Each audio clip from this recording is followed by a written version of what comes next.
Hey everybody, so as promised, just wanted to do a little demo on basically how you can take how you can run a web service on an RT target, but then B, also how can I include public content in that web service such that we can host like a web application that people can use to interact with the system and whatnot. So I created just a really basic example here. So we have this project. I've got my CompactRIO here, and then just have this simple WebRT demo. Let me pull that up so you can see what's happening in it. Really not that much. All we're doing is flashing the LED on the MyRIO at a certain frequency, and we're just treating this from a global variable. Again, there's better ways to do this than just pulling a global variable, but just for simplicity's sake, just have this. So we're just turning the LED on, turning it off, and we're adjusting that period in which it does that. So nothing crazy. And I just have three simple methods built in here. So this first one is just going to get CPU information from the RT target. So yeah, we're just getting that data, and this is just handling kind of CORS headers, so we're just allowing whatever to connect. But yeah, so yeah, just created a simple function for that, and then I have this get LED period, which is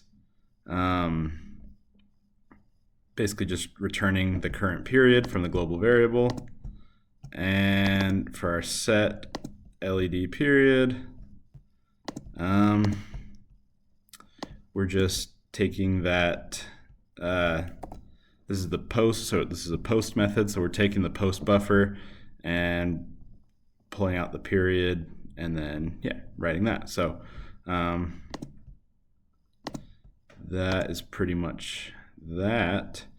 And then I do have some public content here. So I've actually, just using gweb, created a simple web interface. I can pull that up here.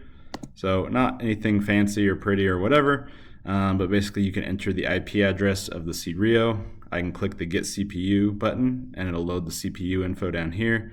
I can click the get period button, it'll pull the current period here, and then I can select a period and click update period, and it updates there. And you can see we're just using these pretty simple HTTP post functions. This is just building the string from the IP address selection and pointing it towards my web service and the specific method. So nothing crazy. Yeah, that's kind of it. So then basically I can run my RT demo, my web RT demo, which is going to basically just start the lights flashing over and over again. Included in there, I can run my web service, which is going to host these endpoints, but it's also going to host this HTML document. And this is just the raw build from gweb, right? So I've just taken this application, built it, and took the contents, added a public content folder, and then it added it in there. And that's pretty much it. And now I have an interface for my CompactRIO. So this is a 9053, which if you've worked with these don't have the embedded video capabilities for adding a display. So it's an entirely headless system, but now I can add an interface to it. And not only that, it's not just an interface, but it's an interface that can be remotely connected to from anything that has internet access to the CompactRIO. And you can even have multiple people connected at the same time, which is really cool. So yeah, here I'm just going to show you a little video of basically this running, and also video of the LEDs on the RT target so you can see them updating. But this is essentially how you can add public content, so static documents, HTML, web applications, to your web services in LabVIEW. In this case, we're running it on an RT target, but also you can do this on just a desktop or whatever, right? It does not have to be on RT. But yeah, hope you guys enjoy the video. Thank you. Bye.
Canon Controls is your gateway to mastering LabVIEW. Dive into programming for data acquisition, industrial communications, and manufacturing automation. Explore how to enhance your projects with cybersecurity best practices. Join the journey to elevate your skills and secure your systems with every episode.